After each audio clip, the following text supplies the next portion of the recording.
How's it going, guys? It's Ralph here from Beyond the Hodl. Welcome to our weekly altcoin forecast. Today we want to focus on breaking down future price movements on Ethereum, DOT, and CRV. So let's get to it. So to begin, guys, we always want to make sure we know what Bitcoin is doing. And for those of you that want a full breakdown on exactly what my thoughts are, make sure you check out yesterday's video, for that on Bitcoin. Now, just a quick overview. We are bearish because we were never able to break above this purple line. You can see that we hit it here. Let's go on an 8-hour basis. You can see we hit it here. We tried challenging it here. It did not happen. And now we're below the quarterly open. So the idea was, as long as we stay below the quarterly open, we want it to be bearish. And as far as looking at the institutions and how they're positioned, they are long, but they decrease some of their long positions. And of course, now we can see we're moving lower. And then they also decrease some of their short positions, which is really nice, but they still have a large amount, right?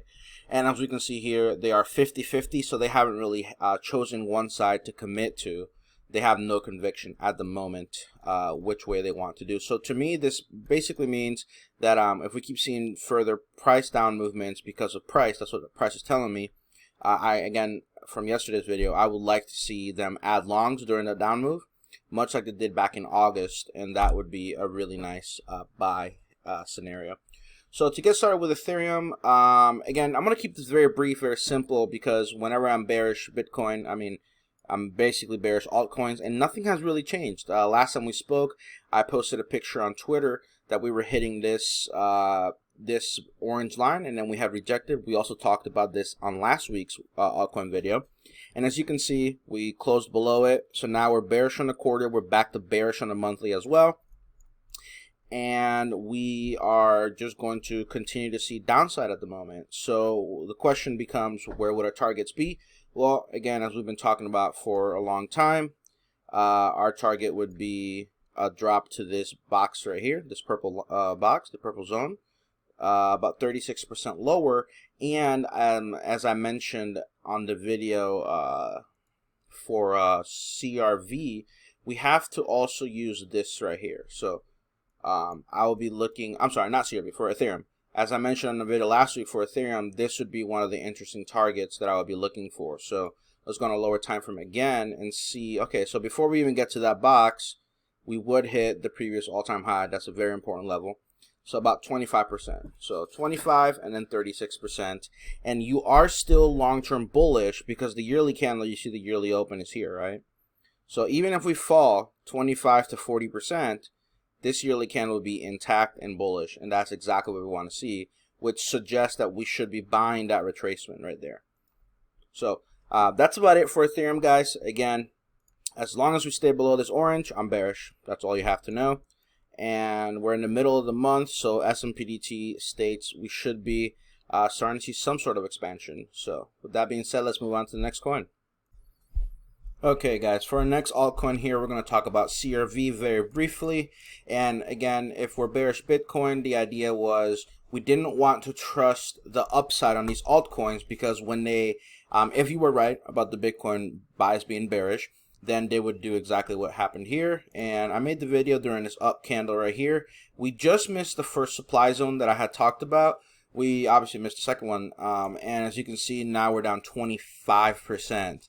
And that's exactly what happened. In just a few days, you will go ahead and hit these levels. Now, the reason why the bear side made more sense is that swing high, swing low, and then that's the premium retracement right there to the weekly supply. So because weekly premiums had been respected and weekly supply, so strong bearish lows have been respected, I was saying that if you wanted to be a buyer, you needed to see these supply zones get broken. That obviously didn't happen, and the only reason why we thought maybe these supply zones could get challenged was because we were above the quarterly at the moment, right? So that meant that if I was wrong on Bitcoin, then CRV would have gone higher and it had to have broken these. It did not do so, and now we're back below the quarterly. And the reason I have this orange zone here is because we did take a look at these monthly wicks. So 1, 2, 3, 4, and this would have been the fifth one. But much like I said, right, if Bitcoin was going to fall, then this one was probably going to get broken. So we can get rid of that now. We can save the chart, and now our target would then becomes this beautiful quarterly demand, which is, again, I'm very excited if that hits, because that's exactly what I wanted to see. Much like on Ethereum, even after that 40% drop, we are still above the yearly open, so that would go along very well with us wanting to be bulls on this coin long term. So with that being said, guys, again, bearish, no buy signals yet, and we're looking for this as target. As you can see, I have an alert right there. Quarterly demand, look to buy.